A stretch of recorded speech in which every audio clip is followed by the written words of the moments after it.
Hello and welcome to episode number 64 of the Knitting Teaspoon podcast. I'm Liesbeth, your host, and this is a podcast which is all about knitting, spinning, sewing, weaving, basically all of the fiber crafts that I feel like. And thank you so much for joining me. It really means a lot that you take some time out of your day and spend it with me. I hope you guys had a lovely week. I had a, okay-ish week, I guess. I have some plans for the future now, so I'm going to pick up my master's degree again. I'm going to start studying again in September, which means that I'm currently on some kind of holiday until I get started again in September. So I don't have to look for a job anymore, which is kind of a relief and a bit strange at the same time to have this long of a holiday now, but I can't start before September, so it is what it is. So yeah, that's it for life updates, I guess. So let's quickly mention what I'm wearing. This is a Rosa shirt. I think this is the first shirt that I made, or the first garment that I made from Tilly and the Buttons. I purchased their book, Love at First Stitch, about 2 years ago. And I've read through the entire book and then started sewing this shirt, and I love it. It's definitely one of my favorite items to wear, and still love the colors, still love all the buttons, still don't like the memory of having to put on all that many buttons, but hey, it worked, so I'm happy with the end result, and that counts. So let's get into what I've been doing this week, and let's start in kind of chronological order. So last week I was still spinning quite a lot, and I did continue with that, but only on Sunday. But it was quite a special event on Sunday, because there was this spinners event in the prehistoric village in our town, which is a kind of open air museum where they try to replicate life as it was before industrialization. Wow, words, they're difficult. Anyway, so there's a lot of handmade tools. You can see hand smithing there, but they also had a big wheel, like a very big spinning wheel that you rotate by hand, and then you spin from the kind of spindle that you can still hurt yourself on the tip of the spindle because it's sharp. But they also had some more modern wheels there, and spinners from, well, basically everywhere were invited to come and join in the spinning event, and to kind of demonstrate what spinning is like, and that it's still a craft that's done today, and that was a lot of fun. So there we were in this tent in the museum, and it was a sunny day, but luckily we had a place in the shadow in this tent. It only had a roof, like it was a tent without sides, and there were a lot of people stopping by and seeing what the spinning was like, and it was a lot of fun. So we explained to a lot of little kids what spinning is like, and it was a lot of fun. And they also started comparing all the wheels, because apparently I have a pretty old style wheel, whereas most of the spinners, they have a more modern style wheel. I do have one as well, but I never really spin with it. It kind of makes noise when I try to turn the wheel, and I should still fix it, but since I have a working wheel, why would I? Haha, I'm lazy like that. Anyway, so there I was spinning away on my fiber by Stranded Dye Works, and this is 100% Shetland, and I finished spinning the first braid, which is all on this bobbin, and I started spinning the second one, which is on this bobbin, and apparently I didn't do a very nice job in dividing it evenly across the bobbin so far, but you know, still plenty of time to compensate for that and make it look a little bit more even like this one.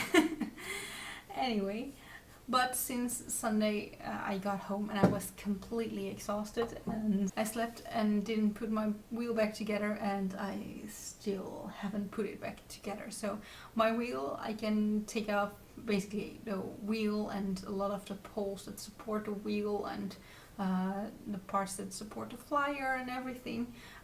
So my wheel is kind of easy to transport, but then you need to get it all out, just put it back together and find the right tension again, and yeah, I just haven't gotten around to that.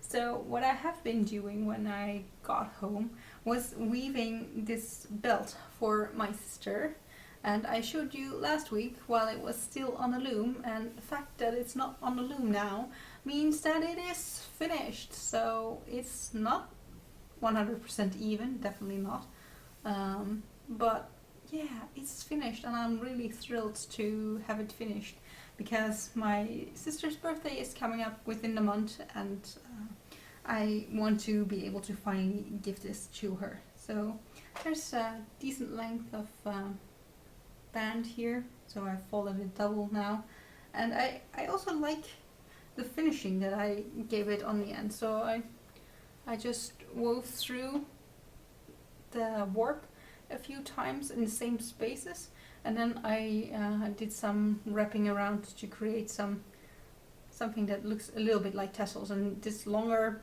bit of yarn is just the yarn that I used for making the knots, and I quite like the end of it. I still need to do some kind of finishing on the beginning part as well, but haven't gotten around to that yet. And also I'm not really sure if my sister will care that much, because she's planning on cutting this into pieces and making straps for her bag with it anyway, so it doesn't really matter all that much. But yay! I'm really glad that it worked to transfer this to my weaving loom, and it was a lot of fun to weave on it while it was on the loom. There's this one thing, when you beat down the weft, it kind of pushes on your stomach, and I've had a sore stomach for a few days, and that was a bit annoying, but I found out that with some clamps I can just fix it on the table and then just stand and weave, and that works a little better for me at the moment. So I did that, and I was quite happy with finding it. Also, I must say, I think this end looks a little neater after a while, at least, than the other end, so I think my weaving skill is slightly improving. Although here it looks like weirdly bent. I think this must have been somewhere where I made the transition to the loom, because then you just release the tension of the warp, and finding the exact same tension again is quite difficult. Anyway, it's finished. And then there is my knitting project that I've been working on, and this is still the cardigan that I'm knitting for my mom. And I found out last week, I told you guys that the pattern wasn't free, but I found it on the website of Kauni, and you can just find patterns on their website. So if you guys are interested, the pattern is available there for free. I still don't have a picture of it. Probably just poor preparation from my side, I guess. And I've continued knitting, and here it is. I'm just past the colorwork section, in fact. So there's this flower. I hope that now you can see it, because the beginning part was really difficult to see of it, but in the end there's slightly better contrast.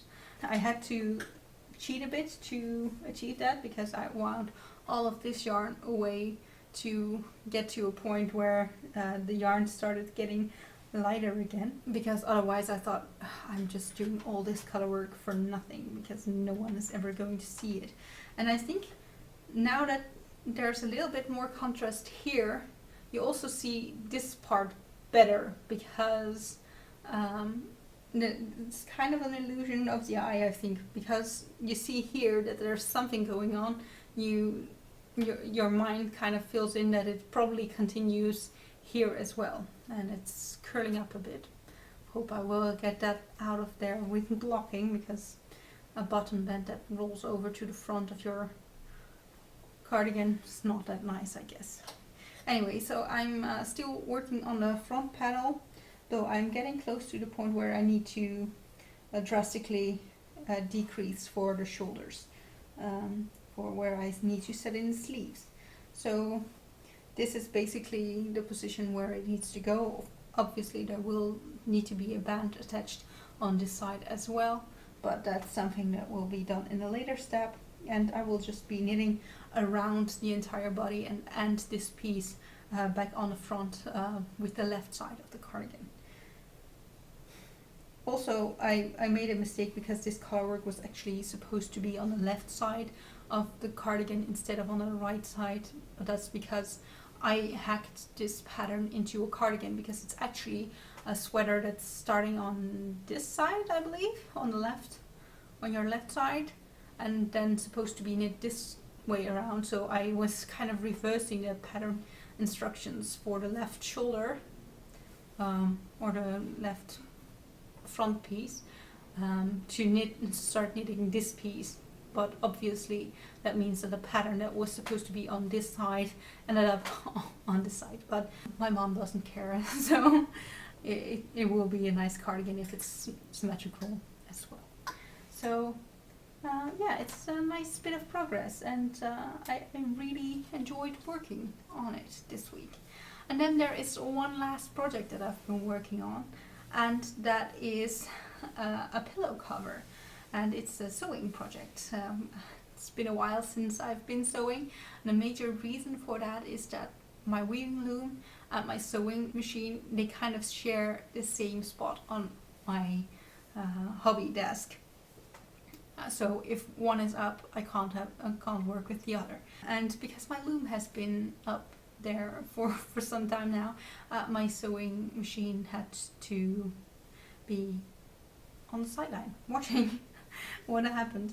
But here is the pillow cover that I made.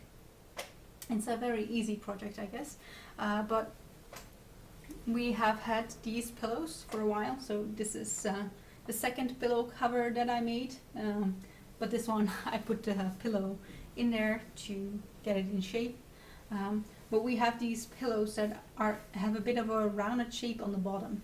So all the pillow covers that we used to have were kind of rectangle shaped. So they don't really fit very nicely, and you have all this excess fabric flapping around on your shoulders, and it just doesn't sleep very nice. So I finally got around to making us some new pillow covers that exactly fit our pillows, which will be nicer to sleep on, I hope. And this is some fabric that I purchased a while ago. I can't remember the brand of the fabric or the store that I purchased it from. Maybe I will be able to find it back, I don't know. But when I got this, I was kind of disappointed with how big the pattern was, because I was kind of hoping to make project bags with this kind of pattern print, but the print is so big that I felt like if I'm making a project bag, then maybe I can get like 2 or 3 hedgehogs on here and then have one that is half cut off. I didn't like that idea. Also, the fabric is kind of naturally wrinkly, even though it's quite stretched over this pillow, because it really is made to fit. It still looks quite wrinkly, even though I just ironed it. And that's just the nature of the fabric, I believe. And yeah, I didn't like the way that looked, so I decided to make some pillow covers out of it. So now we are sleeping on some spiky hedgehogs, which my boyfriend reacted to. Ooh, that doesn't look very comfortable. But yeah, I think these little hedgehogs are adorable. So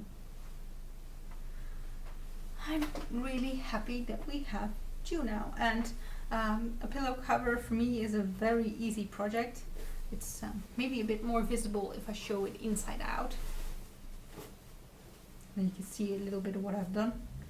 So basically this was just one long flap of fabric that I folded over and made this curve into it. and then has an end flap that I folded back. So this is what keeps the pillow in place. So where it's opened, you still don't see the actual pillow yet, which I really like in a pillow cover. So yeah, very basic thing. Just needed to fold over the edges for both for the flap and for the other opening. Sewed that down, and then just sewed the side seams, and I was done already. It was a very quick project and very enjoyable. So I think that's everything that I have to share with you, and I hope you guys will all have a lovely week, and I hope to see you again next week. So bye!